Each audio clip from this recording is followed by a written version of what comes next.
Thank you all for coming out. I mean, there was some confusion on whether there was a tornado warning or a watch, or there was a whole lot of other kind of, then unfortunately we had to cancel the last meeting because of weather, so we're just glad we can, first of all, we're just glad to be able to have it. My name is John Pacheco, and I'm the council member for District 5, and I'm also the co-chair, so I'll open the meeting. Then my co-chair here will take over for a little while, and then we'll proceed with our agenda. If you have any other questions during this time, you can ask the question. We'll also be going through, introductions, and really this one here is the orientation or why we're all here and what you want to learn as we go forward. And as we have presentations come in, there'll be either ones that are standing or we've been requested to review. Again, this is an advisory committee. We have up to 21 members, so we have quite a few new members tonight. Again, we'll give you an introduction here a little later. But I want to thank you all for coming, and let's start the meeting.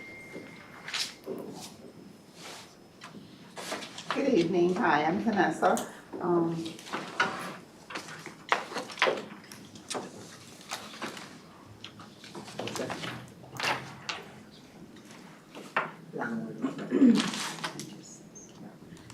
Good evening. It is Tuesday, June 18th, 2024, and I call this meeting to order. Our first actions for this evening is approval of the agenda. These were either sent out or you have them in your packet right now. You can take a quick look.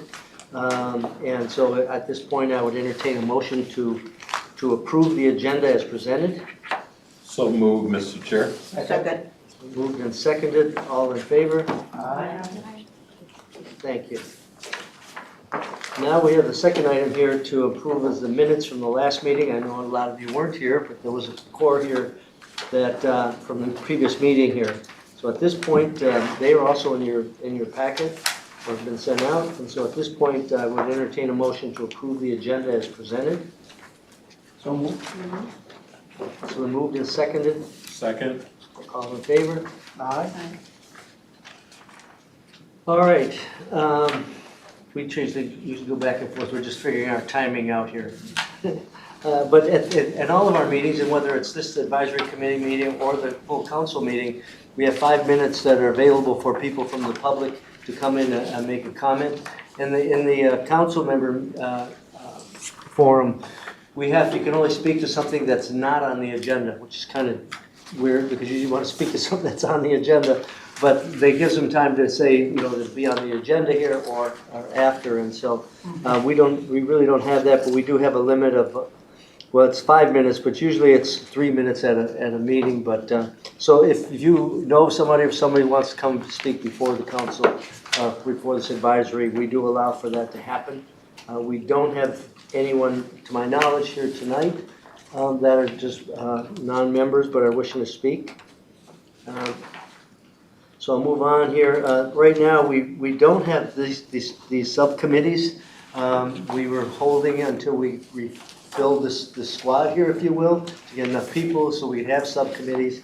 But as was pointed out in the future here, we will have transportation operations and affordable housing, is that those are some critical things that we're working on. And there may be some other issues that will come before for one of these committees, or we may decide that we need a committee to address something that's come before us, and we want a deeper dive into it. Mr. Yes. Chair, maybe it's only my packet, but You got 2 of those? I'm not finding the agenda. Oh, it's on the table. I You got might it. want to distribute it around to everybody because Is there anybody else that doesn't have an agenda? They're on the table, that's right. I don't have an agenda. I got you. Thank you.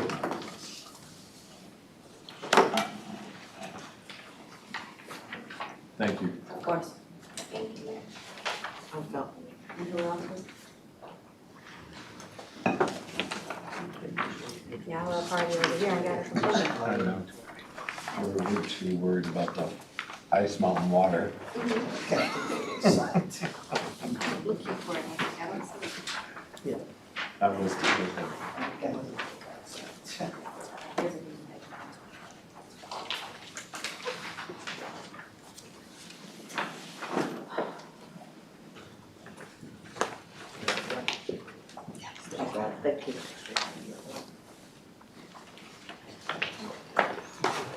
All right, so we all have our agenda. Okay, so next up is new employee orientation with Lila Elsawili and Tori Hampton. You wanna present from over there?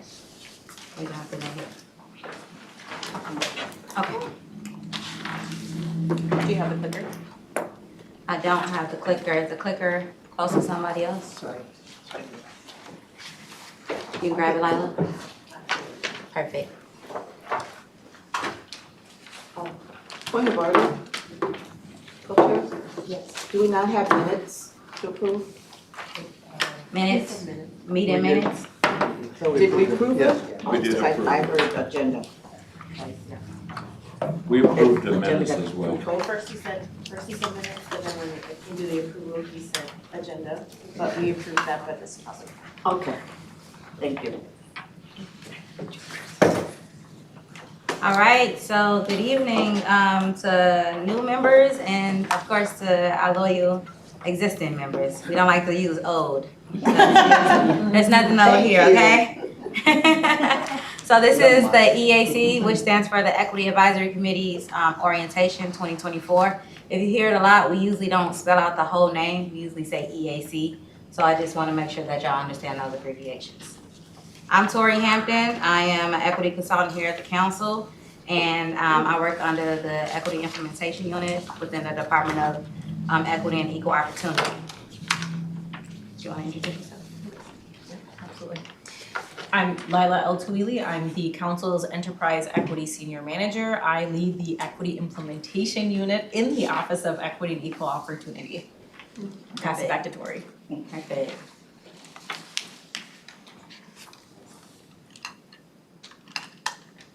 Okay, oh, too fast.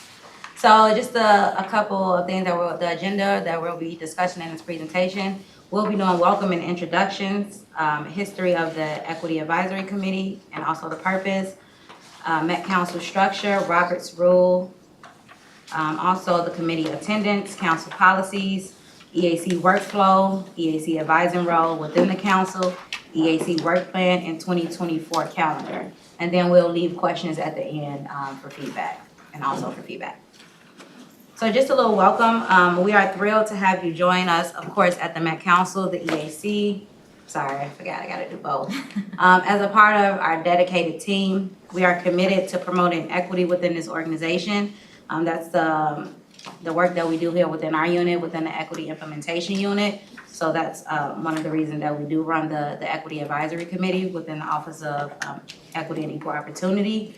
And this orientation session, it is designed to formalize you with the goals and objectives of the EAC, as well as provide you with the necessary tools and information to effectively contribute to our mission. So what we'll do now is we'll just do a little icebreaker just to get to know everybody here at the table. We could do name, district, your community, and purpose of joining the Met Council's EAC. So I guess, okay, go ahead. No, I was just gonna say, you may or may not know your district, don't worry about that, but feel free to share name, community, and why you joined, so Yeah. if you don't know your district. So. And if you don't know your district, I can look that up for you later, just to give you some context. Yes, the district is on there. Yep. All right, so should we start with you? That's great. Okay. Yeah, let's do that. So my name is Janine Lukes, and I am not a resident of St. Paul nor Ramsey County. I am a resident of Brooklyn Park, just maybe a block or two from Champlin. However, I worked for Ramsey County for a number of years. I was the Director of Children and Family Services. That included child protection, foster care, DOCCR, corrections for youth, and so on and so forth. So I still see this as my community. I lived here during the period of time that I worked for Ramsey County, just off of West 7th by Shalom Assisted Living Facility off of West 7th. So I don't know where that district is. Maybe you can help me with that. I think it's the other too. Is it? Okay, all right. So that's what, my purpose, I am just hyper vigilant about anything related to equity. and more specifically equity for marginalized and people of color. So when I heard about this opportunity, I had to apply, so I'm pleased to be here. Hi everyone, my name is Melissa Favilla. I am in District G. I am a member of the Sistemwapatenoyate Dakota tribe from South Dakota, northeast corner of South Dakota. Many people don't know that the Sistemwapatenoyate tribe was displaced and exiled to South Dakota from Minnesota after the Dakota War of 1862.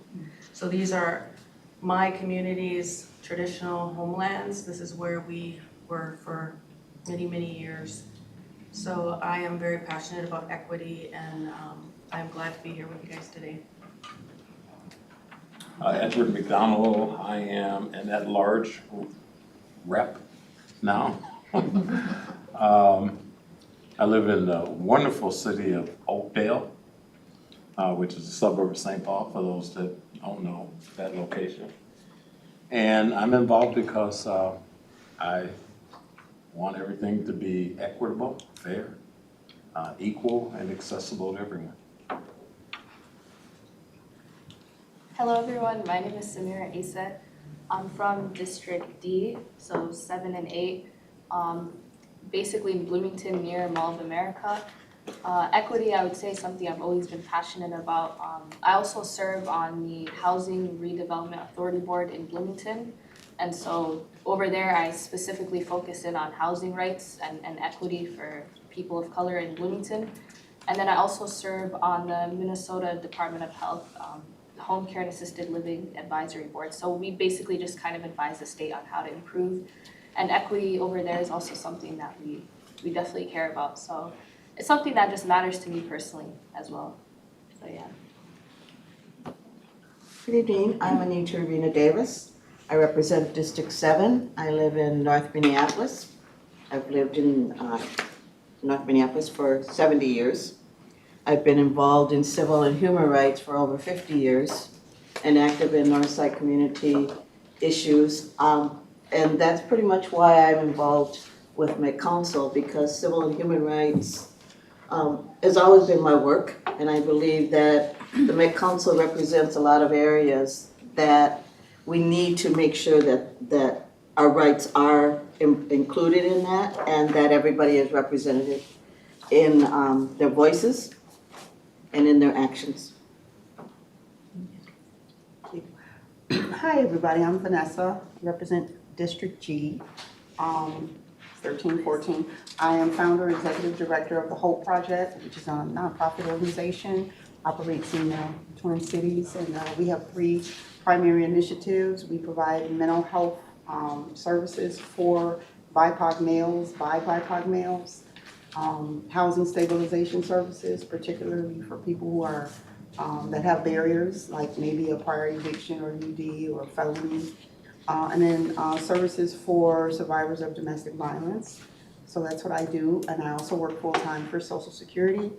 And I joined this committee just because everybody deserves to have equal and fair treatment. My name is John Pacheco. I'm a council member from District 5, which includes about a third of Edina, all of Bloomington, Richfield, the airport, and Fort Snelling. So pretty much like along 62 there, going to east and west. This is actually my second tour of duty on the Met Council. I was a Governor Perpich appointment 30 years ago, and I sat on the Diversity Committee back then. But over the years, I've established the diversity employee resource groups, both at Xcel Energy and US Bank. I'm currently president of the Latino Chamber of Commerce. And when the position opened, somebody asked me to take a look at it, and I thought, you know, I did that before. And what I like about it is it's real ground zero, if you will. You know, you're talking about transportation and housing and higher economic development, and so I think it's a body that changes every day, and we have a great footprint to work with. Hi, my name is Kristen Stacy. I believe I'm an at-large district, but I haven't look into that since I've been here. I live in Hopkins, which is a small community next to Minnetonka and St. Louis Park, if you're not familiar. My purpose of joining this was just to continue. I went to college for global studies, studied abroad, and then in the positions I've worked, I've been part of the employee, I forget what they're called, the EAPs is what they're called, but with East Asian communities. So I wanted to continue on just working through all that and hopefully getting some input here to bring back to work. So it's been good. That's good. Good evening, everyone. I'm Brittany. I have a raspy voice because I was screaming at a boys' basketball tournament this last weekend. So I normally have like a peppier voice. I'm a consultant. I own a leadership development and change management consulting firm, and I'm a social worker and pre-licensed mental health therapist. I believe I'm in District 4, I hope. I did the little research.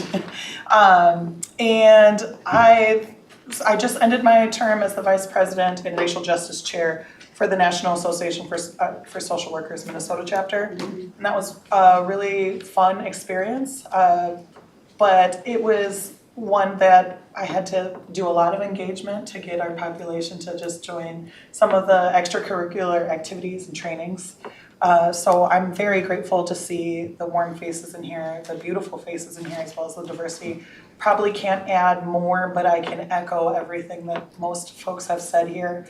Just being in a space to be passionate and be able to level set with some commonalities in what we believe, and just being a space that we can cultivate and grow together. So I'm very grateful for this opportunity. My name is Yasin Osman. I am council member from District 7, which include mostly in Minneapolis. I'm a resident of Minneapolis. I've been in council member almost now a year and a half. This is my second year. Also, I am a member of management committee and environment committee. Before I became a council member, I was senior advisor to the Prime Minister of Somalia for policy. This is my second year also, and equity is my passion. I would like to make a difference here. Hi everybody, my name is Michael Luceni. I am District 1, 2, and A. And I work for Minneapolis Public Schools. I lead the district's effort in K-12 career engagement, career connections. Also run the CTE programs at Edison, Roosevelt, and North High School. And I'm here for the purpose all of you are here, to get into the work. Nice to meet you, folks. My name is Carmi Ann Foster. I'm not sure which district I'm officially representing as a member, but I do live in District 7 / District, I want to say it was D, might have been C. Anyway, I am co-founder and executive director for Rebound Inc. We are a community-based nonprofit in North Minneapolis, seeking to keep Black kids. Our initial mission has been out of systems and heading toward their full potential. But I've had a bit of an existential crisis lately, realizing that systems are responsible for our community, and instead I would like to hold them accountable. So that's what brings me here, to advocate for my community and my kids. I'm Mercedes Yarbrough. I'm from the Rondo community in St. Paul. I'm not sure which district I'm representing, but I'm assuming St. Paul. I'm really just here to advocate, same as you, for my community. I come from the education world, and that's the system in itself that I advocated for real change, and then I started to realize that a lot of it was political. I had left because I wasn't seeing the change that I wanted to see, and just being a person of color is draining, and I take pride in being your kid's favorite teacher. And what I realized is there's titles, and those titles think that they run things when really it's your kid's favorite teacher who is not the licensed teacher, which was me. I was a behavior intervention specialist, and I worked my way up from being a TA and just teacher's assistant. But fast forward, I'm now doing community engagement work, and there I'm seeing a whole nother political world of just working in nonprofits and how things are systematically unfair.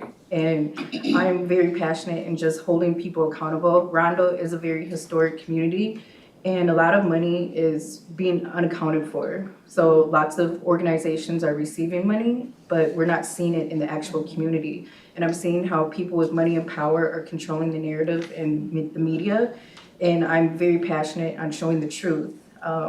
So I am very vocal, in a lot of my movement of just change has been through social media, and just advocating, giving people's voice. And my main passion is really our kids. The kids are the future.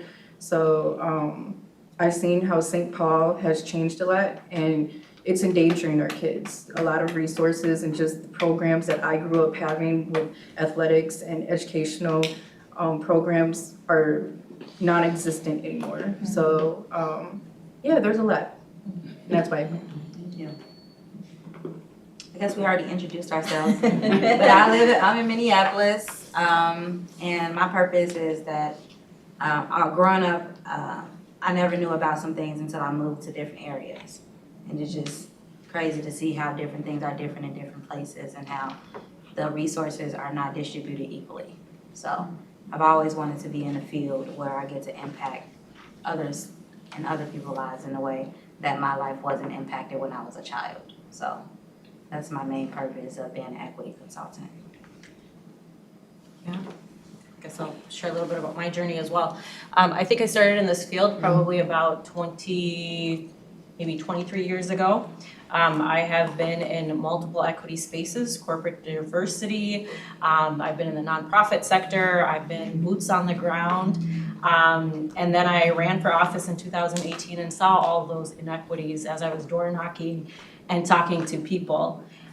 Through that process, I learned about the Metropolitan Council and realized that we have influence over housing, over parks, over water, and over transit. And so I thought, that's where I'm going. And so I came here and now I do equity for the council. So thank you all for sharing. I think we all have a journey, and I think all of us together in here on this committee, along with staff, we all have the opportunity to really make influence in our region. So thank you all for coming here and willing to share about yourself and share your knowledge and your experience. So yes, thank you. So I'll go, oh yes, go ahead. Mr. Chair. Yes. I just want to add this last little commentary. And I think it's really powerful that we're all sitting here and everybody's engaged and want to be forthright in ensuring equity is achieved. My only thing is that, like all systems, this is a system. And it can get very frustrating, and it's designed to get frustrating. And I just want all the new people to make a commitment to not let anyone push you from the table. Yes. Otherwise, your voice won't be heard.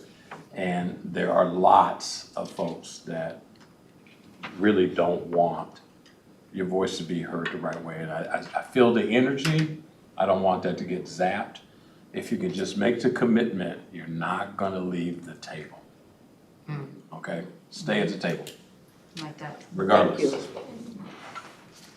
that. Okay. So I'll go ahead and go to the next slide, and it's just explaining a little bit more in detail about the council. So a little bit more, 7 counties represented here at the council, 182 cities and townships, more than 3 million residents we represent. We have Native people from 11 federally recognized Minnesota tribes and many other tribal communities that's unrecognized. And we also grow diversity and representing wide-ranging racial and ethnic people with about 300 languages spoken across our county, our 7 counties.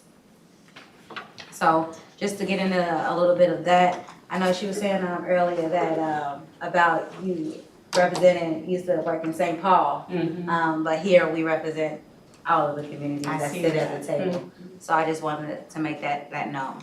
Thank you. So we have the structure of the council.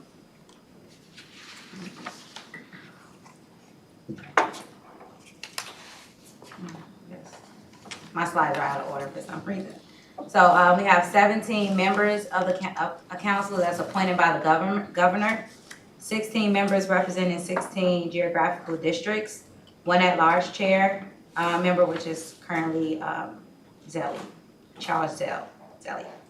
And the role of this committee is to bring together diverse perspectives and to develop policies that bring the region forward and a shared vision. So I'll go ahead and pass it to Lila. And as you can see, those are the council members that we have here today. We have 4 that sit at the EAC. Thank you, Tori. All right.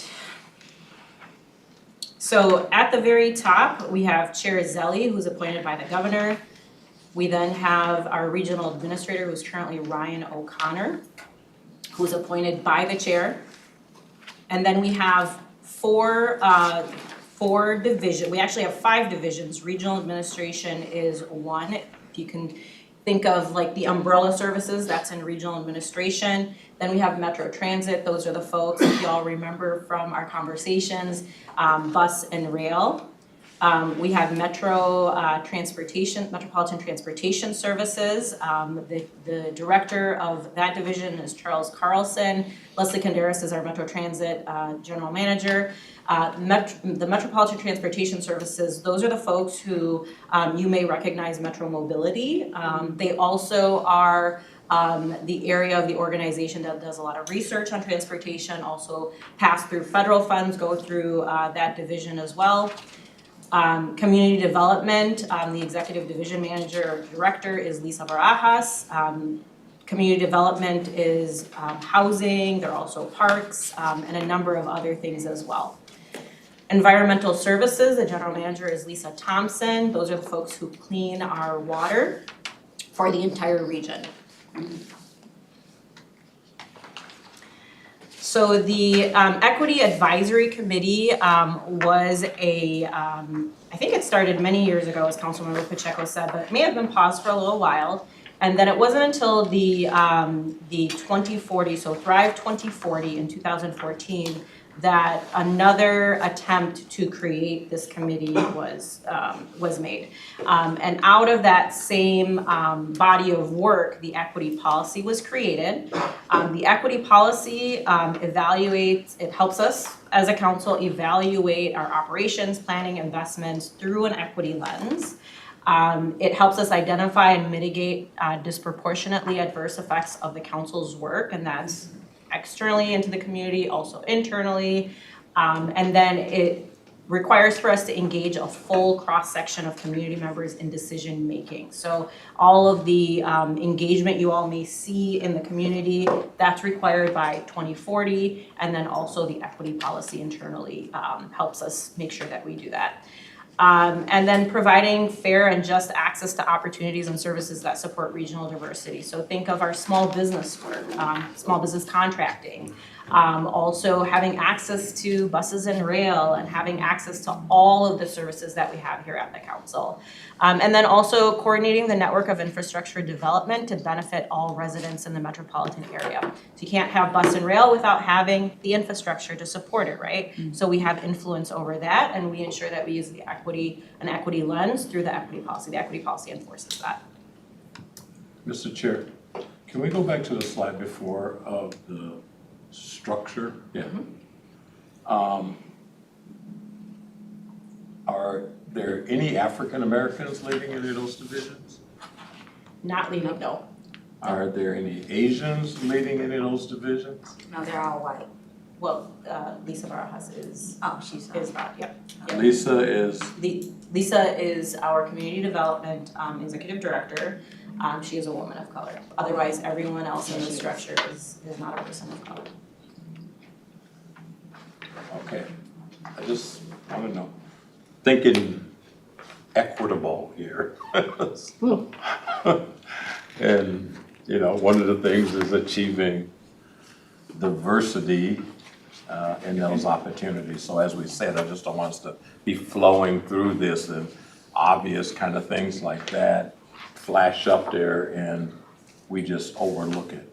It's not about opportunity to ride the bus is also to lead the entity that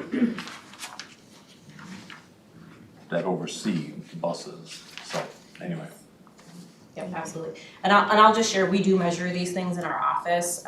We do have to look into our demographics. We have to submit our numbers to the state. That of course, looking into our demographics and submitting numbers to the state doesn't change anything. That's just looking at it and submitting, but we do have a lot of efforts within the organization to recruit. There's a lot of work that still obviously needs to be done within all government institutions, and the Metropolitan Council is an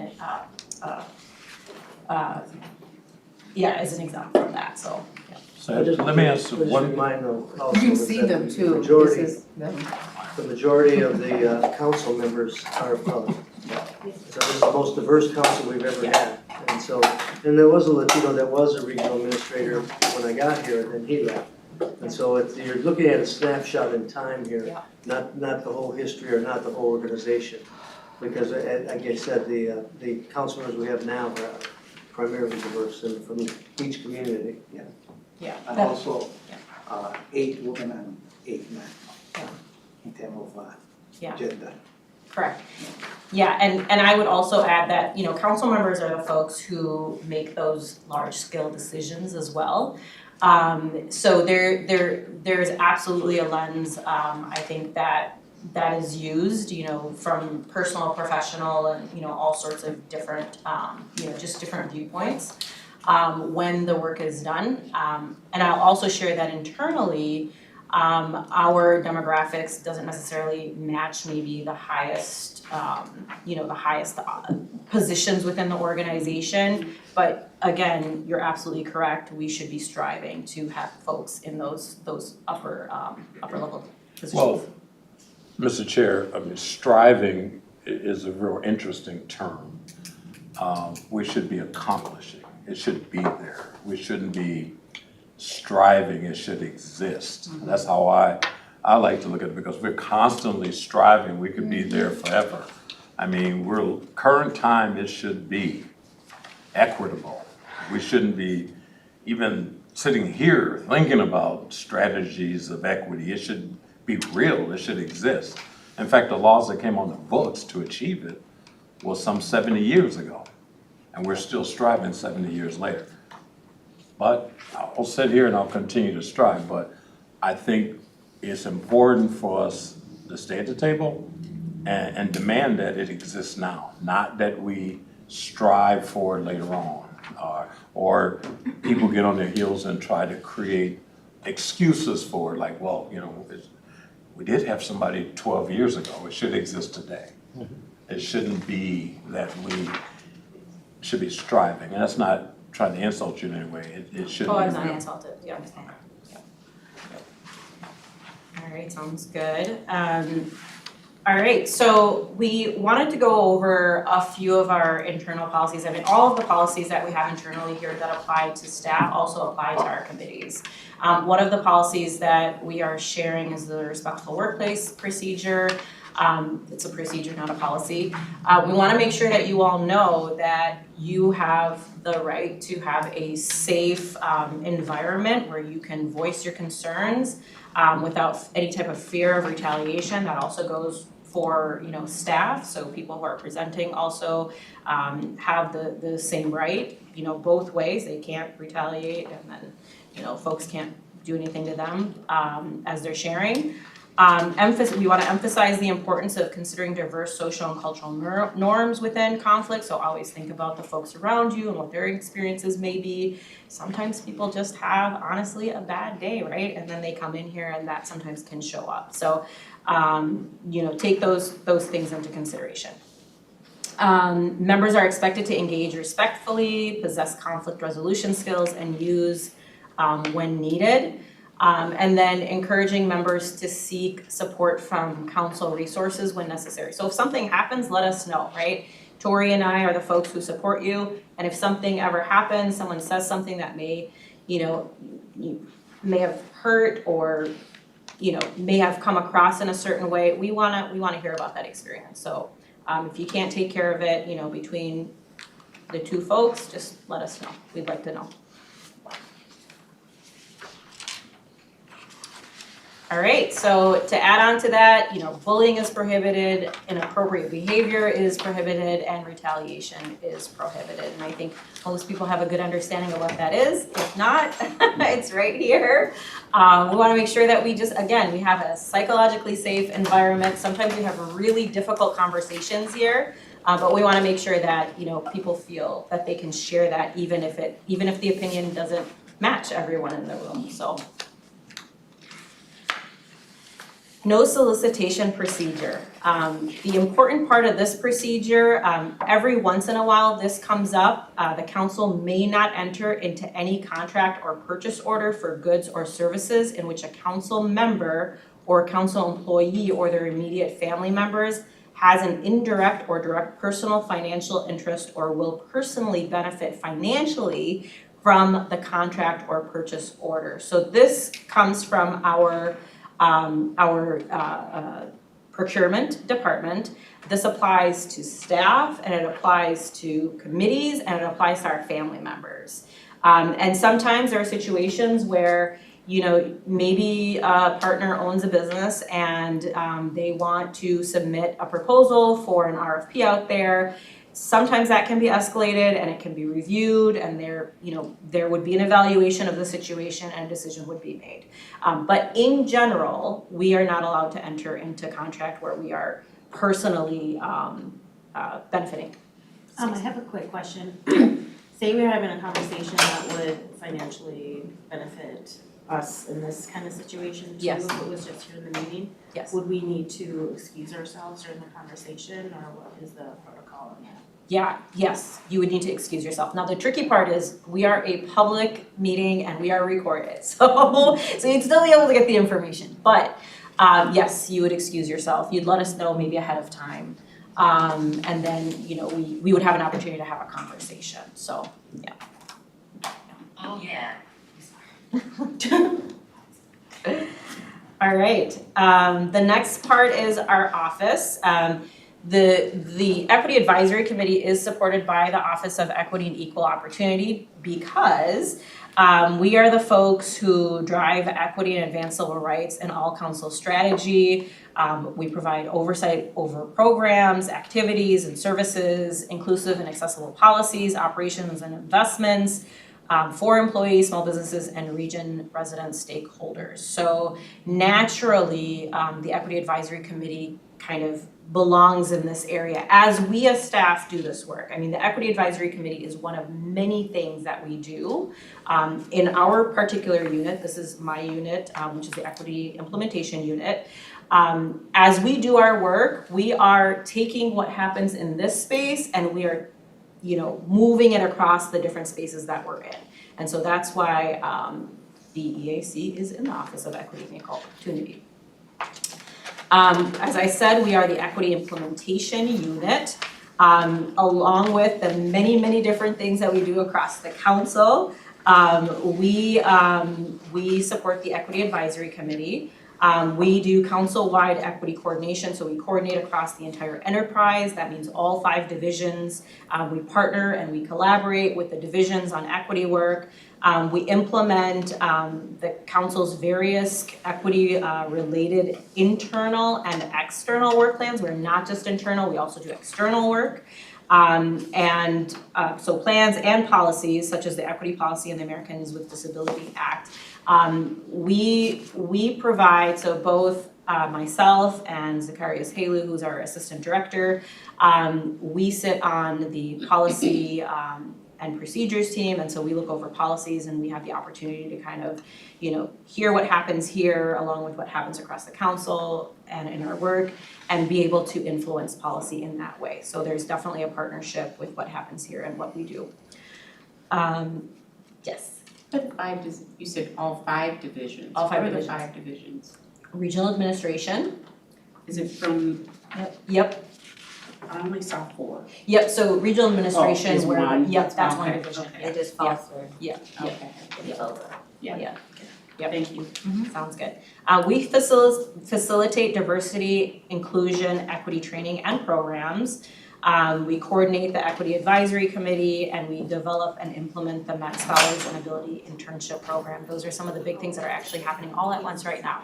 I don't know if you all have heard of the Met Scholars Program, formerly Urban Scholars. We bring in interns every summer. We currently have a cohort of about 10. Last year we had 17, so it's a little smaller this year. And we provide programming along with 4 days of a regular internship experience. And we use that as an opportunity to bring folks in from very different backgrounds into the council. So it's an opportunity for college students and graduate students to be able to be here, so. And individuals with different abilities as well. Yes, yes. So we just added that about 2 years ago. Yes, yeah. All right, so this is the EAC management team. Both Tori and I are the folks who do the support, but in our chain, we have Cy Jordan, who is our director of the Office of Equity and Equal Opportunity, and Zacharias Halu, who is the assistant director of our group, of our unit. And as I said, we will share, you all have our emails, we can share more information on our contact information. Anytime you email us, you want to email both Tori and I, so that, you know, we're both able to respond and see what the needs are, so. Yes, go Is ahead. there any white staff in the equity office? That's a good question. Yes, there is actually, we're a There very is. diverse group. We're just black women in our office. That's We are- in our unit. Yes, but we are we're probably the most diverse department in the organization, and that's But none in pretty management, awesome. no white people or Yeah, we have white No, people we do. in in management? Yeah, we do. Yeah. Of equity? Yeah, Okay. yeah, we do. We got diverse. We got diversity. If you go back to that picture, you'll see the white people you're looking for. We are very diverse. Yeah, no, we are a very diverse department, so. All right, so the equity implementation unit roles and responsibilities, we manage, the work that's done through the EAC. We strategize to help move the work forward and throughout the organization and through the chain. We support the folks on the EAC, the meetings, the structure, all of that stuff. We do that as well. We lead the planning around EAC direction. We recruit new members, we plan retreats, we do all that good stuff. And then we collaborate, build and maintain relationships with EAC committee members and council staff. This is the part that really helps us with being able to move that work forward, is hearing from you all and understanding what direction it is that folks are moving and being able to move that. We do a lot of behind the scenes work. I mean, the meetings every third Tuesday, this is kind of the meeting, but after the meeting, in between meetings, we're doing a lot of behind the scenes work, so. And here's a quick history on the EAC. I'll let you all read that. That is in your, it's in your slides. I think Tori also included a separate Yep. printout. Yep, so I'll let you all read the history. And it's in the bylaws as well. So you got the bylaws description and all of this information is in there as well. Yes. The revised bylaws, rather. Yes, the updated ones, and we'll talk about that after the orientations presentation. So the committee membership, this is a 21-member committee.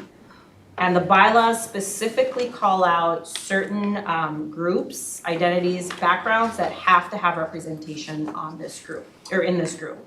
Out of the 21 members of this group, 4 of our members are council members. And again, if you think back to when we had conversations previously from earlier slides, the council members are the folks who make those larger scale decisions, and they vote on, a lot of our policies, our projects that are moving through our systems. And so by having 4 people here, that helps us elevate this work to a council level. I know I've heard Councilmember Pacheco in particular, Councilmember Carter, Councilmember Osmond, all of you all have said, did you bring this to the EAC? Well, the EAC has said X, Y, Z, and that's how we get some of this stuff moving within other areas outside of the meeting and outside of presentations. There are 8 geographic members, one each from the following districts. Those are the districts in the map here. Also, you have a printout with the different districts.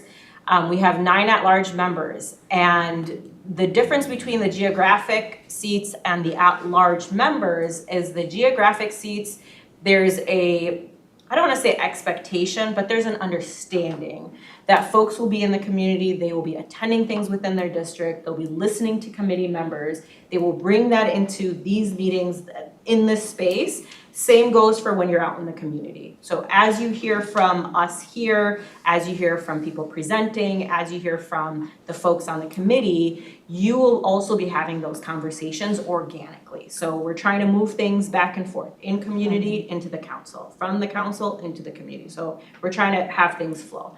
A really good flowing committee does this really well. So we want to really emphasize that, as you all are out meeting with folks, talking to folks, you all are listening and sharing and doing all those good things. An example of something that may be helpful, sometimes you'll hear from people presenting about public engagement dates for different projects, like for example, the Regional Development Guide. There are dates where the public can actually comment on this work. We can share that out with our community members, right? Some people have email lists, some people are just out, word of mouth. That's a good way to share. That's a good way to get this work moving so people know. And then we have 2 co-chairs, Vanessa and Councilmember Pacheco are our current chairs. And then, so one person is a geographic seat and then the other person is an at-large member. Mr. Chair, I thought that was a good example of the engagement thing. Yep. But I think you guys can do a little bit better, so I'm gonna ask you a That's question. the one I thought of, so if you have something, my brain is, No. go ahead. No, in the 9 years that Yeah. the advisory committee has been active and pushing for more equitable existence within the Met Council, can you just, off the top of your head, give me 2 things that will reflect that 9 years worth of work that express equity from the Met Council? Yeah. Or maybe 1 thing, or you can give me 2 things, if you can go 2. So 2 things that the EAC did that made change within the council? Oh, yeah, that's kind Yeah. of signature kind of things that. Yeah, absolutely. Yeah. So one of the things that, this is just coming off the top of my head, the affirmative action dashboard, I know the folks in this group commented on that when that was presented. I know that our other assistant director was able to make updates to that based on the feedback received here. Our HR folks also feedback about disaggregation. That's something that you've been very passionate about. They've been able to also go back, disaggregate the data as well and share that with us. Another thing that comes to mind is the and I don't remember what it's called. Do you remember the app from Metro Transit? Oh, the micro mobility. I don't remember exactly what it was called, but it was the micro app. And I remember that the feedback that you all provided was so powerful that they actually went back and rearranged things. And it was a pilot at the time, but they were able to extend the pilot because with the data they received here and then finally rolling it out and being in community, they were able to extend it and do more meaningful work. So yeah, and those are just a few examples. There are many more examples. There's a lot of examples, yeah. And that micro is a transportation program. So what Yeah. they did was they put micro transportation within Yeah. different communities that lack the accessibility to transportation. Yeah. So they'll take you like 5 blocks over, 10 blocks, Yeah. whatever that distance is that bus goes. And Yeah. what you do is you use the app and it allows you to pay at a smaller rate. Yeah. So. Similar to what Uber and Lyft do, yeah, similar, yep, but at a different rate, so, yeah. And they started out in North Minneapolis, I think they've expanded, I think it's still within North Minneapolis, but they've expanded their areas even more, so. Is that good?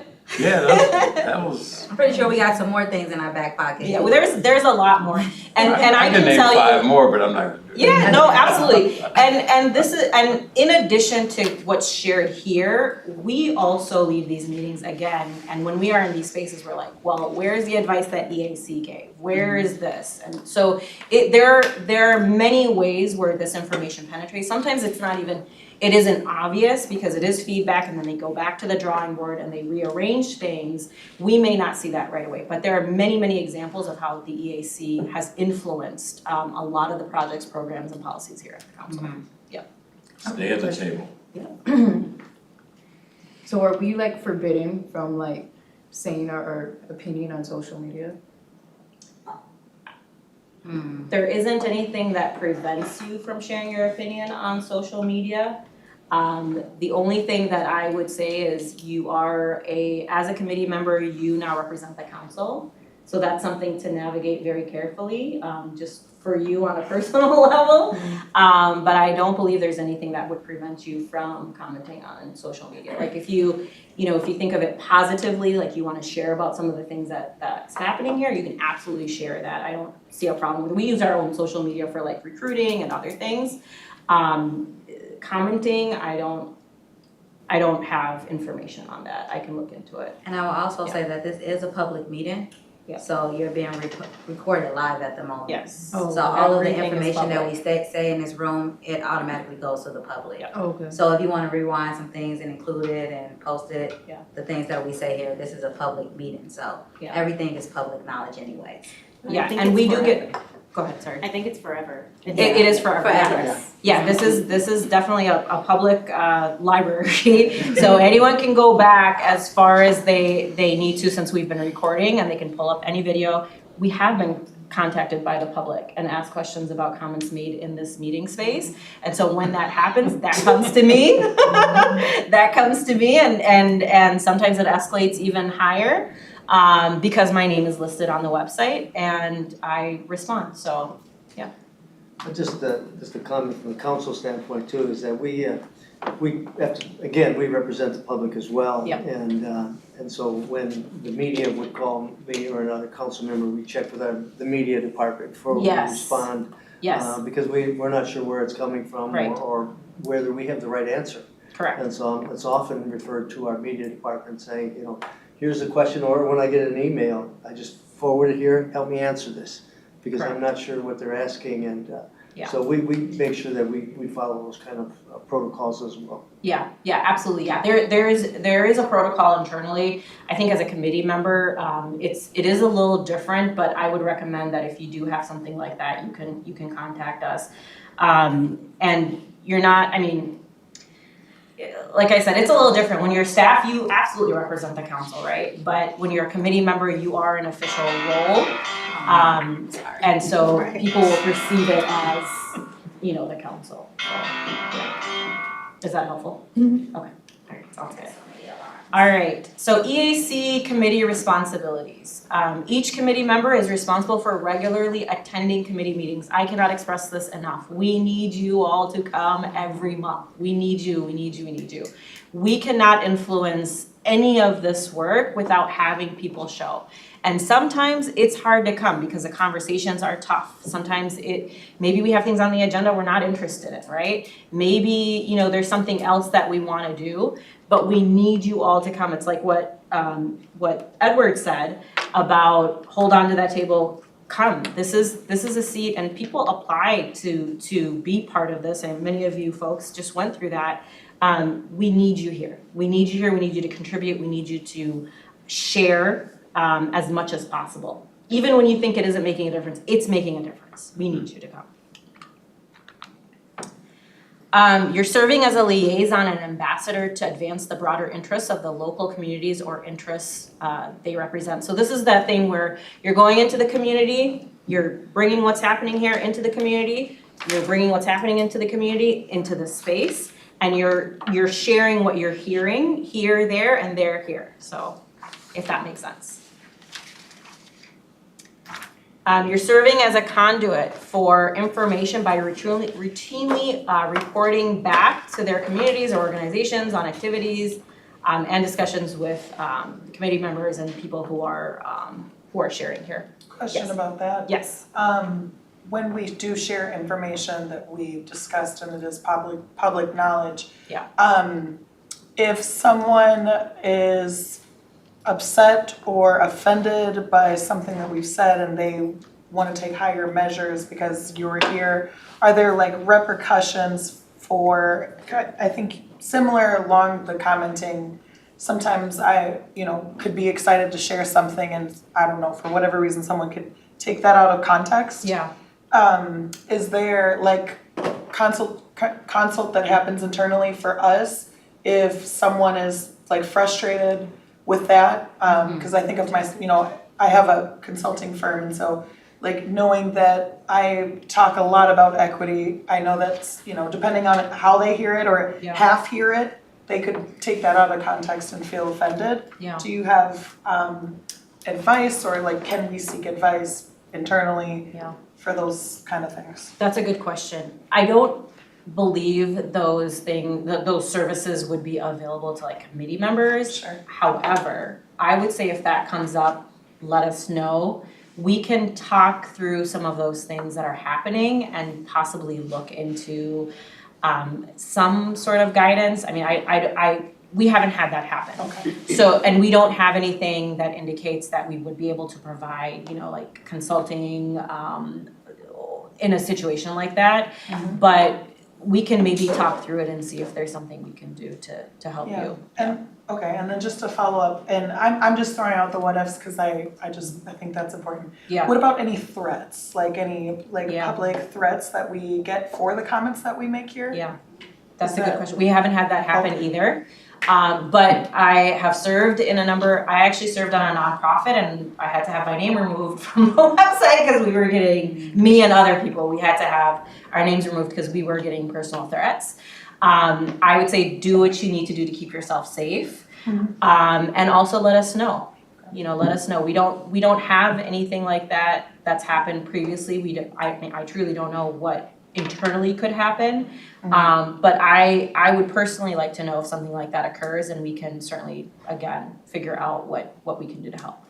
So I would say all threats can be taken in higher measures outside of our ability here at the council. So if it is a instance where you feel threatened, I would definitely call 911. Yes, for sure, For sure, and have that on record at least. So when it does come back to us, we can have proof that it's reported. Yeah, absolutely. You need to do what you need to do in order to keep yourself safe. Yeah. For sure. And I would, again, notify somebody here. Yes, And for sure. we've had, or even council members had difference of opinions, Yeah. and some were stronger, and then there was some coaching necessary. Yes. Just to Oh, say, for sure. okay, Yes. stop, let's, Yeah. and talk about this. Yeah. So I think that there's ways to work these things through, but it does happen, people get, the issue itself is powerful in and of itself. And some people get stronger opinions than others, and so it's, you have to kind of take a breath, step back. But as you said, just the primary response is to be safe. Yeah, for for sure. Safety first, and then, we'd be happy to talk through some of those things. Advisory member? Yeah, Mr. Chair. If it's something that you feel passionate about and it is demonstrated as something that's unequitable, and you bring it here and you think that this group should pay attention to it and you're very passionate about that, there are some people who will get upset about that because they don't think it is necessarily the place for it. But you should bring it. Because it represents an obvious inequitable situation that exists in your community. And it should be dealt with. Like, I harp on the fact that African Americans pay $80 million a month in rent. We only have a homeownership rate of 20%, where the state's homeownership rate is 72%. And if 72% is good enough for the state of Minnesota, why not for African Americans? If you just look at the great mosaic of ethnic people that nestle in under the construct of white, and the socioeconomic indicators for them, and them having an 80% home ownership rate, you would say, wow, we need to do that for everybody, regardless of how they're constructed, because that foundation is important. But you say things like that, and there are people that get really upset at you at this table because you are being very passionate about the disadvantage, the unequal access that African Americans have to mortgage loans and housing opportunities, and an unwillingness on the part of the Met Council to design a program that would help advance and expand home ownership for African Americans. Even though it's been that way for like, ever since the equity committee's been in place. But you gotta bring those things to the table, otherwise they don't get dealt with. And you should never be afraid of it, or how people smirk at you at the table when you say them. Bring them. It's important, and it's honesty. What part of that is upsetting, that you bring that issue up, or that the council won't take it on as some charter or area of focus? Oh, I'm like you, I don't see anything that should be upsetting about it. I would think that the council would say, yes, oh my God, that's obvious, let's do this. Let's get our community development division going on this right away. Let's go to the legislature and get several $1 billion out here and beef up home ownership in the African American community. Why are we losing $80 million of their wealth to somebody else when that could be back in building wealth within their own community, within their own family, and passing that on to the next generation, creating that stability? If the socioeconomic indicators for white people who have a home ownership rate of 80% are what they are, high graduations rate, going off to college, low crime rates, then you should be trying to infuse that in all communities. But you can sit here and constantly, like I'm doing it now, I've done that a couple meetings ago too, and it doesn't move, but you have to keep bringing it back and making it obvious that they respond to that. Councilmember? And I would add, forgive me for being late, I lost the keys. But I would add that it's our responsibility to be at the table to bring those things up. It's also our responsibility to make certain that we're engaging and providing input to the council as to what can be done and how, and being partners to ensure that that does happen. You'll be happy to know that we're driving toward the kinds of questions and, you know, really putting together the kinds of programs that you would look forward to ensure that low-income people, people of color, African Americans are able to have the opportunity to own homes, but we're the examiners. So as an equity committee, we want to be sure that we're seeing the information that's coming forward. An example of that would be in our regional development guide, which we're working on now. We have an agenda to have those pieces coming forward, which talk to the strategic elements of the council's work. And so we should be examining that and giving feedback. We're in that process right now. You know, the process is moving, so we want to be sure that we see those pieces. We're giving that feedback. And not only that, but that we don't have policymaking power at this table, but we have question asking power. So that we continue to ask those questions and to make it clear that we have an agenda for seeing those responses happen. And I just want to take responsibility for that as a council member at this table, who will work with you in advocacy as will all who are here. Mr. Chair, let me just, I'm sorry. Thanks. I would say in response to your question, what would make somebody upset? I don't think it's a matter of being upset. I see it personally as being defensive. Because sometimes we take our work, what we've done very seriously, and we take it personally. And sometimes when we have presenters here and we start asking questions, for me, I start feeling that defensiveness. And I'm not really saying you're not doing a terrible job, but maybe and having more conversation and asking those questions and, you know, and being willing to say the things that they might not, you think they might not want to hear. And that's what happens in this room a lot. We have those conversations. And then the individual who's doing that presentation walks away from this table after they're presenting with a different mindset, that we weren't attacking their work per se. We were just asking questions of how could you do this differently? Or why didn't? Or why isn't it different? So we ask a lot of questions. I understand see his delivery perspective. Oh, excuse me, we need to kind of go in order here. Okay, I'm done. And then we have a question over here. I don't want to go too far down the housing rabbit hole because I know we need to complete our orientation. But I do want to make sure that we do not make African Americans synonymous with low income. I am a part of the growing African American, highly educated,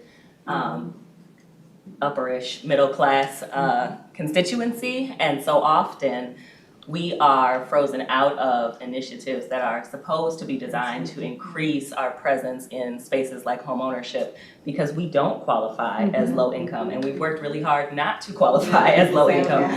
So if we want to be able to support us folks who took on all that student loan debt to get these degrees, we're going to need to think more broadly than African American and low income meaning the same thing. I just want to piggyback on that, but also just agree with what he was saying. Like, we're at a time where we're constantly striving or advocating or fighting just for a seat at a table or to be heard when, and you mentioned like, oh, we're trying to provide equal housing for African Americans when specifically in Rondo, it was historic for Black home ownership. So it's something that's already been accomplished but has been taken away, and then systems have been put in place to prevent that from even happening again. So then it goes back to what you were saying, like, we are working citizens who are not qualifying for anything. And for example, the Rondo Inheritance Fund, like, I have yet to meet somebody I personally know that have been approved for it. Like, I applied for it, I was denied. Friends and family, like prolific people that were very influential in building the community, their family members have been denied. So it's just, I'm confused because it's like, we're a community that has been seeking reparations for years and we have yet to see anything. And right now our community is gentrifying and other organizations are coming in using our name, like Rondo, Reconnect Rondo, Rondo Community Land Trusts, Rondo Roundtable, and now there's a Frogtown Rondo Black Church Alliance. And all of these organizations were just created within the last 5 to 10 years. One was created February of this year, and they're capitalizing off of the history, but I have yet to see any of the initiatives actually go towards the community. And while they're in the media constantly talking about Rondo, it raises our property taxes. Like, my property taxes have increased $1,000 every year the last 3 years. So it's pushing the history of us being in Rondo. It's actually hurting us now because now these organizations are using the history of Rondo for their initiatives, but it's raising the value of our homes and it's pushing us out because now we can't afford the property taxes. Just like they renamed the street Rondo Avenue, and now they're going to do construction in the fall. Who has to pay for that? I do. I live on Central Avenue, and Rondo Avenue is right behind my house. So my property tax is increasing to pay for something that I didn't necessarily ask for. But they're like, hey, you got the Rondo name back, be happy. And that's what's been happening in our community. Let's stop now and let's finish the presentation. We'll have enough time for questions and just mark them down and be ready for it. But Mr. Chair, I wanted to answer a question though. I didn't get a chance. Let other people speak and let's finish the presentation. Other people, Mr. Chair? Yes, and let's Other finish. people are speaking. But I'm asking You're you. shutting me up. I'm not shutting you up. I'm telling you that right now I want to complete the agenda so we have time to talk. If we don't do that, we won't complete the work. Yeah. You want to finish? Okay.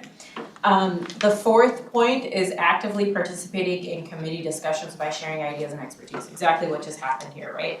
We wanna make sure that you all are sharing. Some of these topics are really hard, folks are passionate.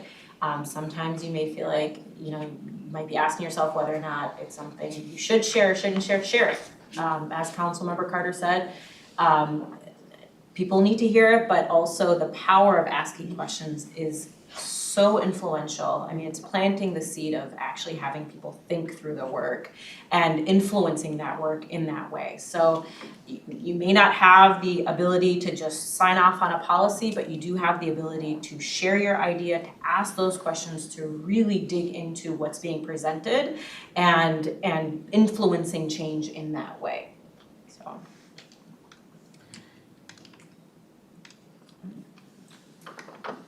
Is it not working? I think it's like a.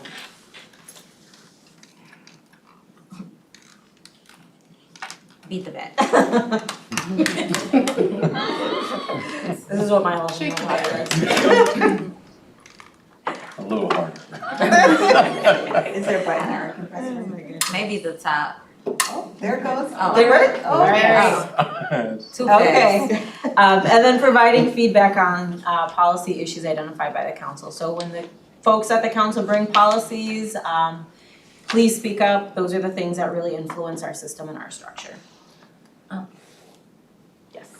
It said council or committee. Is there a process for us to submit agenda items?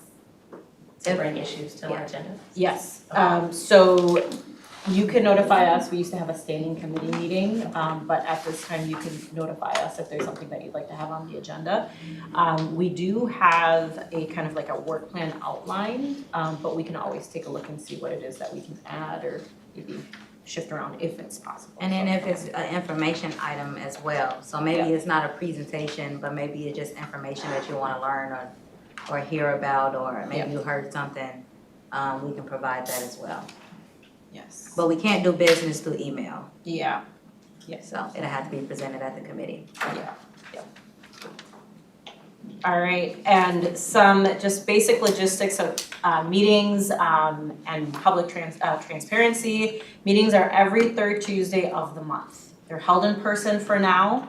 Until our bylaws get updated, we can figure out whether we're gonna do online or what the format will be at that time, but at this time, they are in person.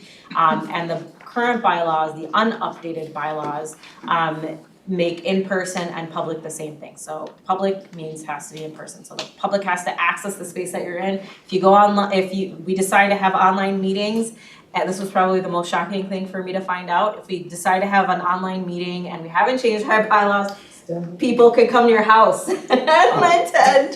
So they have to have access to meeting space, yeah, so for now it's here.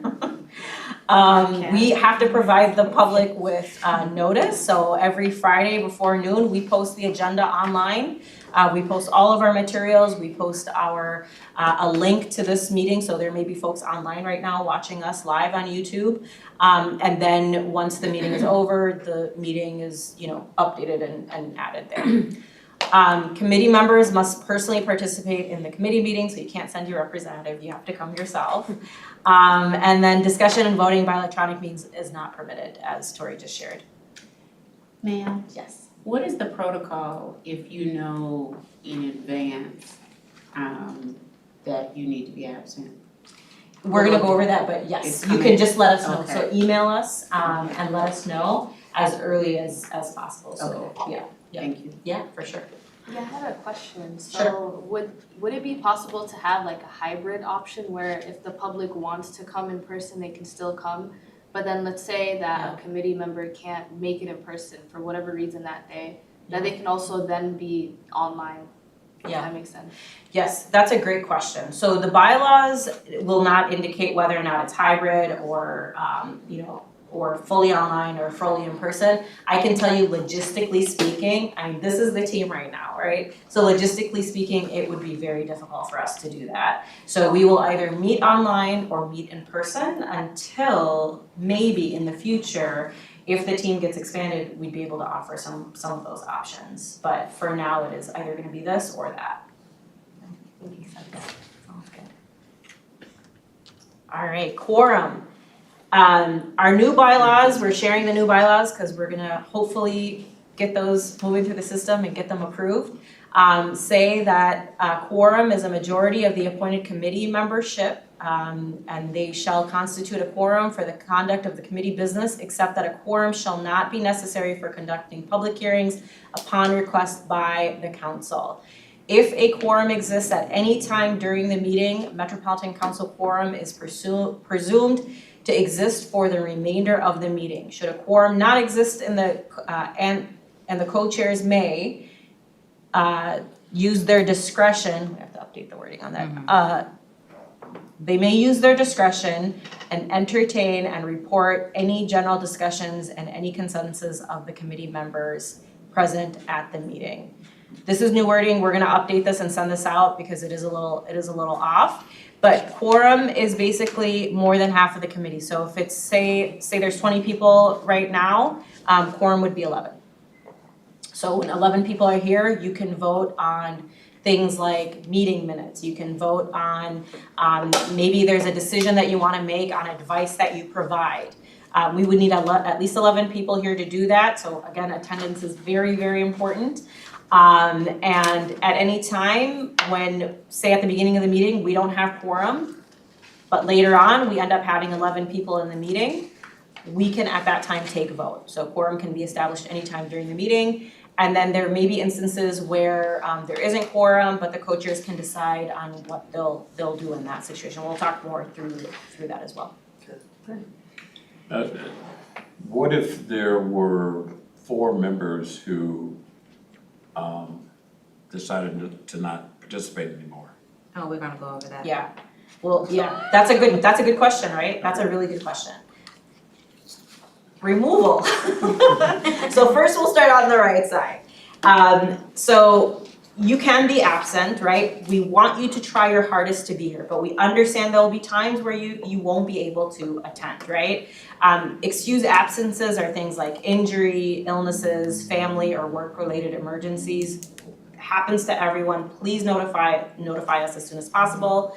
So the committee member should notify us, so Tori and I, so we should both be on the email, with the reason of your absence prior to the meeting and no later than 1 calendar day after the meeting. So please notify us as soon as possible. We wanna start taking count and knowing how many people will be here before the meeting. It makes a difference in the presentations and the decisions that we make. So please notify us as soon as possible. Now, if there's a situation where you have someone who missed 2 or 3 consecutive meetings, we send a letter letting you all know you've missed these meetings. We want you to show up, but we have taken note that you've missed these meetings. And it's 2 or 3 consecutive meetings because it depends on the situation, right? What's happening in your lives, if you've notified us, if you haven't notified us, that determines if it's 2 or 3. Committee members are automatically removed from the committee if they miss 5 committee meetings during a calendar year. A calendar year is 12 meetings, right? And if you miss 5 of them, that's a lot of meetings to miss. So folks will be automatically removed. We wanna make sure that everyone knows this, because we haven't followed through on these particular things because we wanna keep people coming, but we do plan on enforcing this a lot this year. We will then move into looking into recruiting and how feasible it is for us to figure out recruiting and filling in those seats at that time. Yeah. Yes. So the question, it clarifies a little bit, but if you remove, say 5 of those people. Yeah. Then the ones that have been appointed from that point going forward, a majority of those would be a quorum? No, we still have a 21 member quorum. I mean, So we Well, could if they're never ever get a removed, quorum. No. if they're removed, they're no longer part of the committee. right. So let's say we have 21 people and 11 of them, just to make it easy, 11 of them are removed, right? You have 10 people, so quorum is 6. Okay. Yeah, and this language has been added, because we have struggled so much with having a quorum. So this. And reappointing. And the reappointing people part is a little different. The reappointing part is there's recruiting requirements and appointment requirements, and that takes a little bit of time. But the quorum, we have struggled with quorum because of attendance. and then having to remove people. So, but we are following through on this. So that beginning language may need to be looked at a little bit. Yeah. Where it says appointed, but I don't know, go ahead. Yeah. You can always send us the email I will. with the language that you would like to be added. Yeah, Good. have you looked at, we'll take a look at the update to the bylaws in a minute. Have you looked at that? I have not. Okay, okay, alright, sounds good. And just a clarification, because they're removed, they're no longer appointed. Appointed. Yes, All Right. Okay. correct, yes, yes, yeah. Okay. Alright, we use Robert's Rules of Order here. It can take some time to learn. We'll show you a video in just a second to help clarify some of that, but Tori also included some resources in your folders to help us with the meeting and how it flows. Councilmember Pacheco, after the video we show here, will also say a few things on meeting norms and maybe some commitments. And then Vanessa as well will have an opportunity to share any observations if she would like, so. So Robert's Rules of Order is a manual for conducting fair and orderly meetings. Purpose: facilitates and ensures decision-making and fair participation among members, provides a structured framework for meetings. The council uses Robert's Rules of Order for these reasons. Meeting procedures and structure: there's an opening. You may recall Councilmember Pacheco called the meeting to order. We usually do a roll call. We actually do roll call in person, but also we do a second roll call after the meeting. So just to look for folks who may have showed up later in the meeting. Approval of agenda, there's the main business, all the presentations. There may be some motions made and discussion and voting on what you are gonna provide advice on. And then a closing, so the meeting isn't officially closed until the co-chairs close the meeting and adjourn the meeting. Excuse me. Yes. Point of information. Yes. When we provide advice to the council, does the whole group have to come to a consensus and vote on what our official position is gonna be, or everyone's feedback is kind of considered and taken? Everybody's. Everyone's feedback is considered. There have been instances, Leah, last year, I think it was, you were creating updates to the bylaws. I think it's been a couple years now already, actually.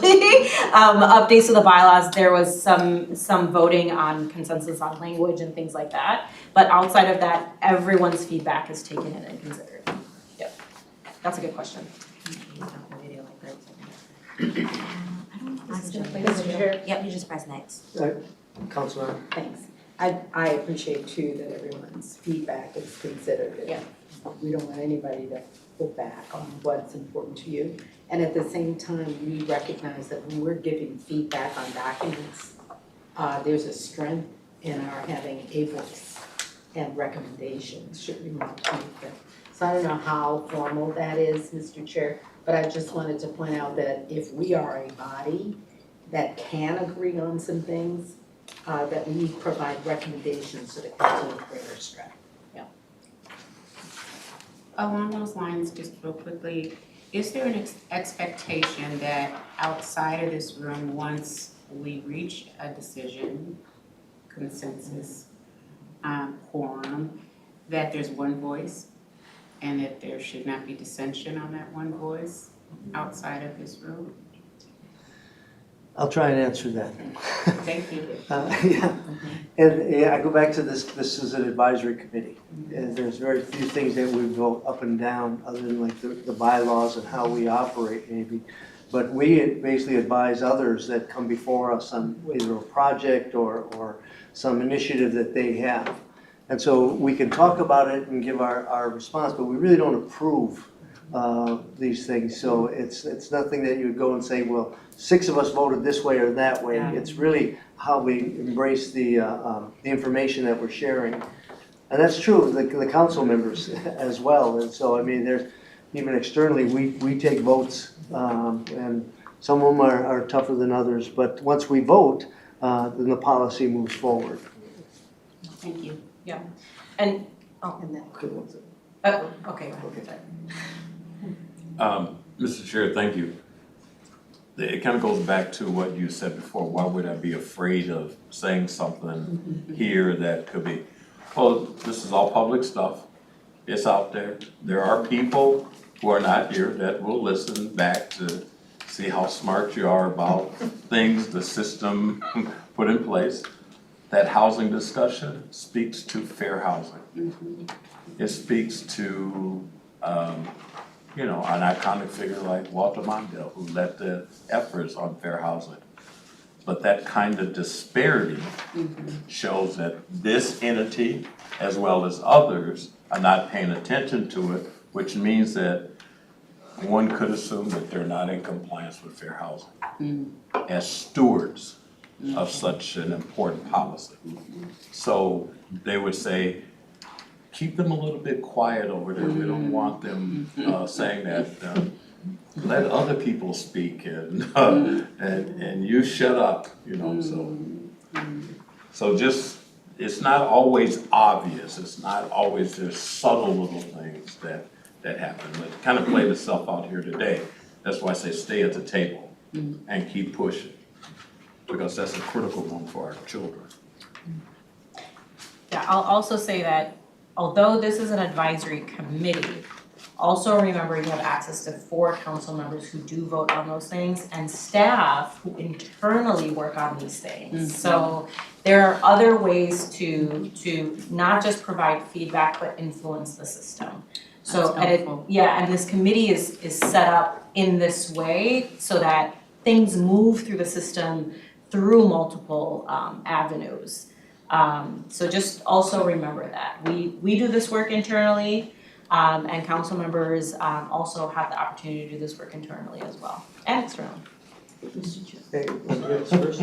Sorry, just really quickly too, kind of on that note, is if you think about it, we're just one organization, we're all working together for the same kind of purpose and same like message. And there can be times in this group that we feel intimidated or we feel like, you know, that there could be some discretion between us, but together we're working towards the organization or for our communities. So I think it's important just to note that in this space, if you feel like you can't say something because you feel intimidated by another member, just be sure you can reach over to me or to your co-chairs, and they can definitely help you with your voice if you didn't feel comfortable at that time saying what you needed to. So. Commissioner, did you have a question? I just want to thank you. I just want to echo what the chair said, that we are an advisory body. We just advise. We don't have a business item that we voted on. The council has that authority, I think. So we just have opinion, and we have some advice to any project or any presentation that we need to give some opinion. But we don't have an item or a business item that we can vote or policies that we can vote. So it's advisory body, in my understanding, right? Yeah. Thank you. Okay. If I could, Commissioner, echo on that. Since I've been sitting at the table, there are some members, committee members, who have been frustrated because they came to the table thinking that they could make some big changes, or they might have an agenda or a passion, and they were here at the table to make those changes and to push those forward. But because we're at an advisory, keep that in mind, and don't let that frustration, if you feel that, you know, you said something but nobody listened, keep in mind that it is advisory, and keep coming back, because sooner or later somebody is going to listen and hear what you're saying. But don't let it deter you. You know, if you've got an agenda, you've got a passion, and you want to bring it here, you know, I'm not going to say don't do that, because it's not going to go anywhere. I'm going to encourage that, because that's why we're all here, because we have passions. But don't get discouraged is what I'm really pushing. Don't let that keep you away from coming to these meetings. And I just want to address one more thing before we move into the video. Presenters, so again, everyone here, including staff who are presenting, everyone in this space needs to follow the respectful workplace policy and procedure. And you should not be afraid to share you know, your passion or your opinion or your ideas. even though folks may, you know, we're obviously critiquing their work, right? We're critiquing their work, we're providing observations. They know that they're coming for that feedback, right? So those things, they understand that they need to be respectful. If there's ever a situation where, you know, maybe you feel like somebody may have been, again, not very respectful, let us know. We can address those things internally. We haven't had a lot of issues, to be honest with you, where we have had to address that. We haven't. Most folks are respectful, they take in the feedback. Also remember, even internally, we're navigating a system, right? And so going through the process of making change can take time. But, you know, I want folks to know that just speaking up, just providing feedback, you know, I said it before, the power of question is very powerful. It influences, even though you might not have the ability to vote and actually make the decision to stop something, change something, or do something, you still have the ability to influence. And along with the 4 council members and staff, we are having these conversations internally in these spaces. So there's a lot of influence. There's power and influence. And information sharing. And information sharing, correct, yep. All right. We'll get started. Oh, it didn't press button?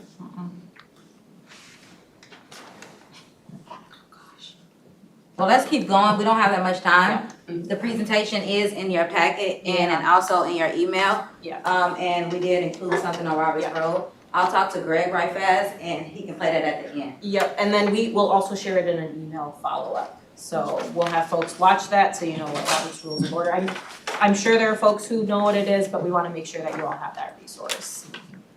I think Greg actually just brought it back. Yeah, he's working on it. May I ask a quick question? Yes. Did we talk about the work plan? We're going to that. Okay. Yep, we will.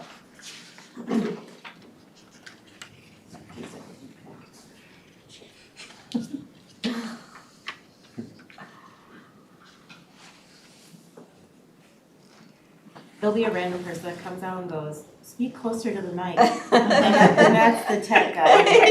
Okay.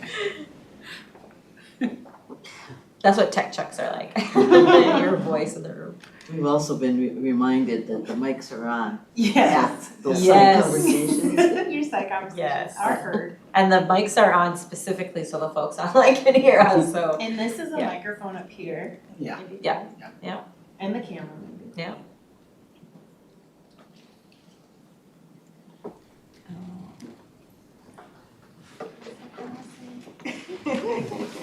I think to save some time, I'm gonna pass it over to Councilmember Pacheco just to say a few things about meeting norms and how, you know, some things that you wanna share about how the meeting is conducted. Sure. The council, not only the advisor, but the council operates under the Roberts Rules of Order. And that's very common for most public entities. I came from mostly background as corporate, and it's very different. They don't use as Roberts Rules as often as public do. It's No. who's ever in charge that day, that kind of thing. And so if you watch our council members, it's always you refer to the chair, Mr. Chair, Madam Chair, and then you then speak. And it's the chair's job really to make sure that everyone has an opportunity to speak. Everyone has this understanding of how the time is being used. So we have 20 minutes, we still have quite a bit of the work plan and other things. And so there's times when the chair will ask that we'll move things forward, and I'm sorry, I'll save your question until later. It's not that we're trying to cut you off or be silent about anything. It's save them it's for the purpose of time, really. And look at it, so everyone has an opportunity to speak to the issue, and as well as complete the agenda. So we'll always have time at the end here for questions and answers, hopefully here. And then there's times that council members will make their reports. There's a standing committee report. And just, so that's all I'm really saying is that it's really about giving everybody the opportunity and managing the time is what the chair does. It's not asking you to vote this way or that way. It's again, just coaching as managing the time. So if you come to Mr. Chair, then there's a question or to the other council members. And again, that's how we keep things moving. Any question on that at all? I mean, I think most people have had some experience in operating in a committee at a board level. Mr. Chair, Yes. just to repeat it, the chair would like us to first get his approval for your comment to come to the floor. Correct. To be So acknowledged. that, just to be acknowledged, Yeah. so the Not the right approval. protocol is, Mr. Chair, and may I have the floor? And the chair will acknowledge if you can or not. And then you can have the discussion. It won't come easy, it'll take time, but y'all get it over time. Yeah, I come from the private sector, but I served on boards and I can tell you that, yeah, it's helpful, and folks will learn, It so, just helps. yeah. Follow the Robert rules. Yeah, Robert's Rules, rules, yeah. Councilmember? The one thing I will say about that is that I've been on boards for a long time, I still don't like always follow Yeah. Robert's rules. Don't let it get in the Yes. way, it's to serve us. Yes. It's to make sure that we have orderly meetings, and that's an important part of it. So if you forget something and it doesn't quite go the way, the chair would like it to go all the time, the chair is also forgiving. And will sometimes say, that's okay, just go ahead. And then there'll be other times that the chair will need to manage the meeting. And so let's let it serve us, let's not serve it. They're For just sure. guidelines, Yeah. really. We Just can role guidelines play. to help you keep We moving. can do a the quick meeting. role Yeah. play. Yeah, think of it as just a guide. We want to hear you. So, and sometimes it's not gonna come out the greatest and it's not gonna follow every protocol. Say it anyway. And if we're, if we can't keep the meeting Keep working on moving, the chair will say something and move us. So, yeah. All right, sounds good. 17 minutes. We're not playing. That's why we have a chair. No, we're not gonna have it. All right, we're gonna send the video and the email. All right, okay, so EAC, we got just a few minutes left. Okay, EAC workflow. I'm gonna actually skip this. We talked a lot about this on other slides. We'll go to this. So the advising for the advisory committee involves reviewing, discussing policy projects and procedures by providing feedback. We talked about that. And then making recommendations to the council on how to ensure equity is prioritized in decision-making process. The annual work plan is a guide for committee meetings and agendas, and it reflects priorities that were previously identified. It's developed annually. We'd like to develop this annually, and it should focus on commitments made in the regional development guide that's about to roll out next year, and then also all of the other Met Council work. You just click next.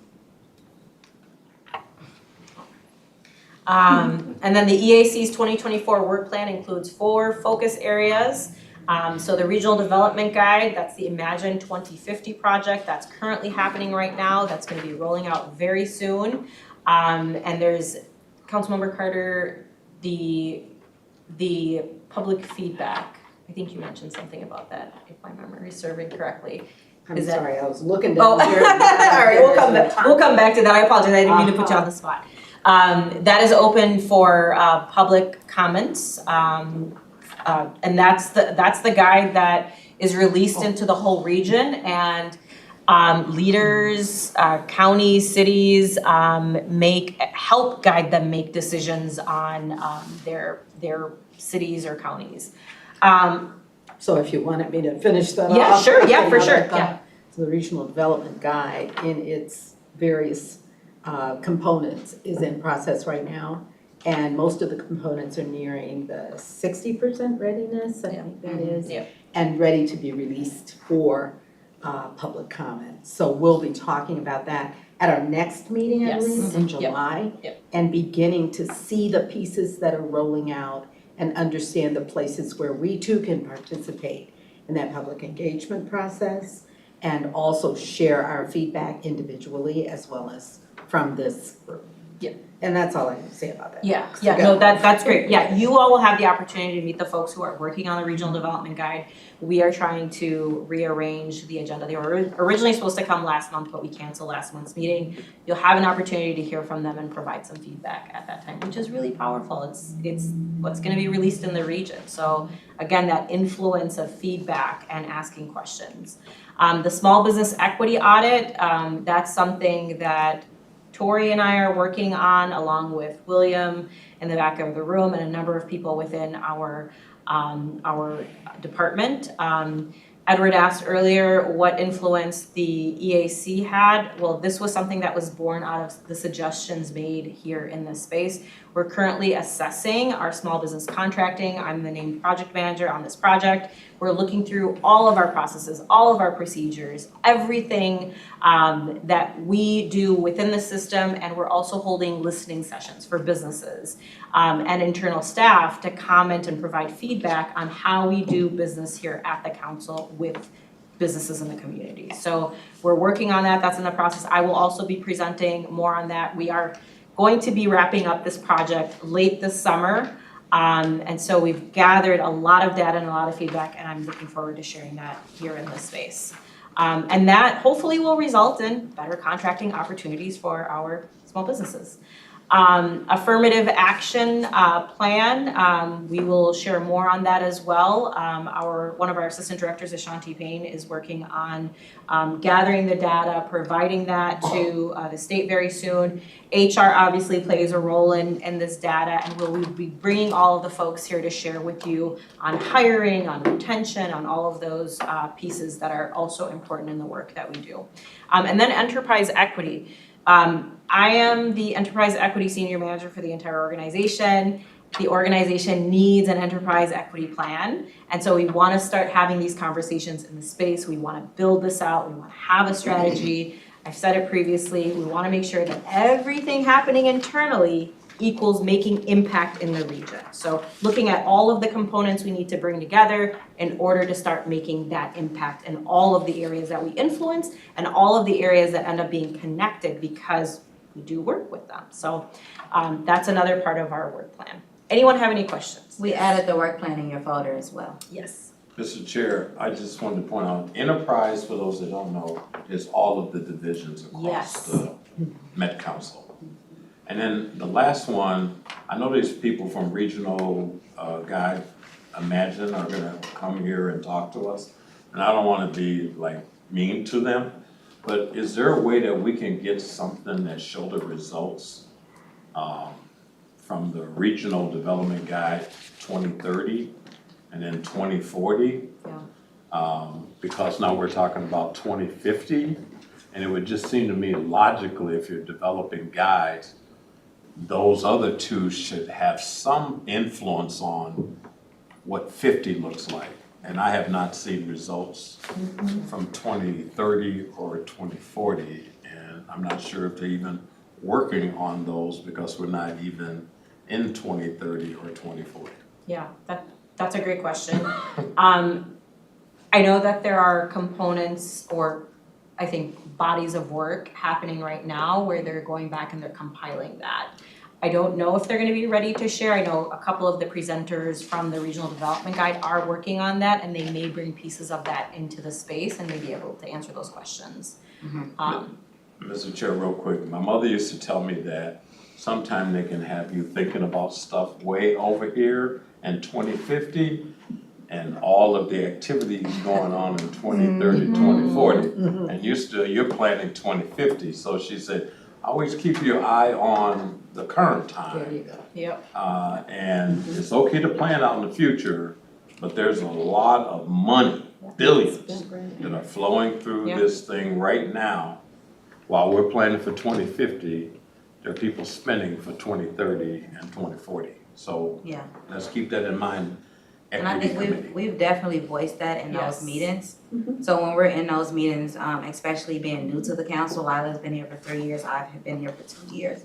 And that's something that we voice. Where is that work and where are the results? Where are the results? Because we're very result solution oriented people. So we definitely want to get those results, and they have been giving us good feedback on that. And like Lila said, ask those questions when they come through. Yeah. Especially for public data and knowledge, so. That's what we're seeing now in Rondo and over north. Like, all the development plans that are happening were thought of 10, 15 years ago. Right. Yeah. Councilmember Carter? That's how long it takes. That's right. And that is the point Yeah. of looking 20 years into the future, not so that we can say, so that's what we'll be able to do in 20 years. But so we can say in order to get there, and by the way, is that really where we want to be? Yes. Then if so, this is what we need to do today. Yeah. So if you don't see that coming forward in the guides, please share that. Mhm. That is what you should see as Yeah. the strategies are iterated. Yep, for sure. And I'll also add that if you go on our website and you look through our previous meetings, the RDG people, the Regional Development Guide folks, they did come to the committee multiple times. Just listen to those videos and hear what they're doing.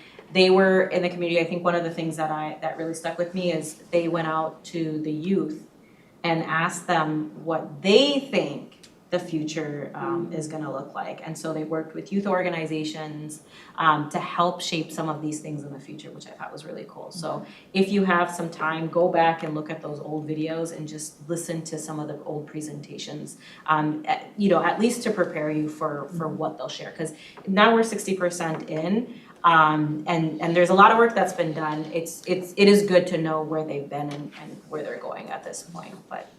You mentioned that these were recorded, so would the past developments be exit? Okay. And they're other all meetings recorded. as well, they talk about them in other TAC meetings and not just in this Community space, development, community yeah. development. So there are other committees that you can look at to see what's going on and the work outside of the EAC. Yeah. So we could go back to like the 2030. You can go like to 40. 2014. Well, 20. no, I don't. No. So I think we started recording during the pandemic. Okay. So you'll have a few years worth of videos, but Yeah. I don't think anything older than that was recorded. I can look it Yeah. up. Is Wait a this minute. watch the meeting online on here, is that a link? So Do we we, have this electronically? yep, We do. we send out agendas to everybody, a couple times just to remind you. So you have this in your email as well. Thank you. We need to stop right now. We only have about 8 more minutes, so if we could get the Yes. presentation, you have the work plan there. Yes, this is the work plan. Take a minute, just look over it. These are our presentations coming up. We have them broken up by presenter and presentation information. And then all of these things fit within those 4 buckets that we identified earlier, so. So the RDG will be next. And then Yep. we're gonna wrap it up here. Lila's gonna go over some bylaws. Yes. So that we can get to that bylaws discussion, so if we can pull out the revisited bylaws. Yeah. We can go ahead and wrap up the meeting there. Yeah, we do have about 5 minutes. I wanna make sure we're respectful of time. We've sent these out a couple of times. And I sent out, the last email I sent out, actually, I think I've sent them out about 3 times now. The email that I sent out last included a list of the areas that have changed. Yes, do you want another copy? I don't think I added one here. I don't see that. I'll read it. Does anyone have any questions on the bylaws? I have a question that ties together the last work plan and a bylaws question. Yes. In C, it says that the committee will prepare the annual work plan, but on that calendar you have, I don't see anywhere, it doesn't identify which month in which we'll do that. Yeah. So do we actively do that together, or does it really mean the staff of the committee will develop a work plan? That's a good question. So we developed the work plan based on the feedback that we received here because the committee only requires for a 2-hour commitment, and that's this meeting. So we listen to what folks are saying here, you all tell us what you want in your work plan, and then we go back behind the scenes and we pull all that stuff together and create the work plan. That's a really good question. Yeah, and There the needs to reason, be some Yeah. time. Yeah, there needs to be discussion, yeah. right, and I just wanna let you guys know that we do understand that you guys have a lot to say during the work plan. And we do discuss what you guys wanna do in the work plan. Yeah. But we also have to look at our capacity and what we can do internally. Yeah. So if something isn't on the work plan that you are feeling really passionate about, don't feel like we're not hearing you. We just wanna make sure that we can give you results from what we have internally as well, since we are on both ends of the spectrum. Councilmember Carter? We have hefty work plan before us. And Yes. I appreciate that you all have spent time looking at and categorizing the work. As we move into the next few meetings, and especially with new people on board, I wonder if we can ask you to think about, as you send the agenda out, a link also that gives some descriptive information about the subject coming before us, so that members of the committee can inform themselves a little bit in advance of hearing the information at that meeting. I'm not asking you to put together materials, but to find a link that describes the regional development guide for our next meeting, for example. Yeah, so that people can look at the executive overview or, do as much research as they may want. Yeah, and they do have a public page for that, so I'll definitely provide that link moving forward. That'd be great. And for other projects as well. Thank you so much. So Lila, we need to approve moving this on back to the board? Yes, Up so to the- this is still in draft form. In order to get this is one of the things where you can all vote on and actually have it change or maybe provide some feedback or questions where we can have some more discussion. But yes, we would like to have a vote, and once we vote on this, it then moves through a committee. I believe it has to go back to general counsel. I'm not 100% sure. General counsel assisted in helping us put this together. And then we finally get it approved by the chair, so, yeah. So yes, a I just vote. want to check again. Do I need a motion to? Yes. Tonight. Okay, then I'll entertain a motion to accept the bylaws as presented and to move forward to the general counsel. Yes. I will move to approve the bylaws, and I will also say thank you to the staff for the years of work you put in to nurturing these along. Thank you. Thank you.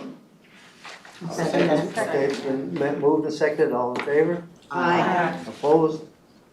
Motion carries, and we were able to do it within the timeline. That's one item we had to finish today. All right, we have a few more minutes for some time, for some questions. Hopefully we'll have a little bit more time at the next meeting. This has been very, very helpful to me, so I appreciate the work the staff has done here in putting this together. I mean, I think it's been a very productive meeting. I'm really glad you're all here. I don't know if you're all, when you go out in the public life here, there's not a lot of people are volunteering anymore or sitting on bodies, and it's really great to have people together and come and do this. So I appreciate your even being here and being engaged because I think it's going to make a difference. Yeah, I just want to say one thing before. So for those that need parking, we also do reimbursement. There's a sheet that I put in the bag that's not included in the presentation. For miles, yep. So 60 days, I believe. Can you Oh, explain? we only do parking. Yeah. No, unless it's like a retreat or something like that requires a little bit. Oh, that's changed. Yeah. Sorry, scratch that. So never mind. I didn't know just parking, just parking. But we do offer parking. Yeah. We do offer parking, so Yeah. if anybody needs to know how to get to parking, let me know. Yeah. And I can show you how to park so that you won't be walking late to your car, Is that especially because it can be unsafe Yeah, sometimes. Yeah. Yes. Yeah, please park under the building. Honestly, that's the easiest, it's the safest. And the freest. And the freest. And the freest, yes, please do. And it'll come in handy on those nights where it's dark and it's cold or raining or snowing. Yes, please park under. Yes. What's that? Yes, it's heated and clean. Yes. Excuse me a second. We have a few questions here. Like a surface Hello? lot. We have just a couple The more thing is, when you questions. park in the lots, the doors close at a certain time. Oh, I'm sorry. Yes. First question. I know you need to Yes, get- please, please, please. Kristen's name is not on there. Yes, yes, her name is not on there. They probably thought I was gone. 'cause We're having conversations about that. We'll add her in there. We'll send out the new one. The spelling is on the back here. The what? My spelling for my name. Is wrong? Yeah, William? I'm very sorry. No. Well, all kinds of stuff. We'll get it updated for you. Yeah, Welcome I'm gonna back. lose her because she's been coming. Yes, she had a baby, so Welcome. congratulations. I believe there may be a few items of food to be taken. If someone's still hungry? Please Yes, take please food. take food. You want us to take these? We like that. We like Wow, we'll collect the names. We have so much. There's been a motion to adjourn. Is there a second? All in favor? Right. Aye. All right, thank you. Aye.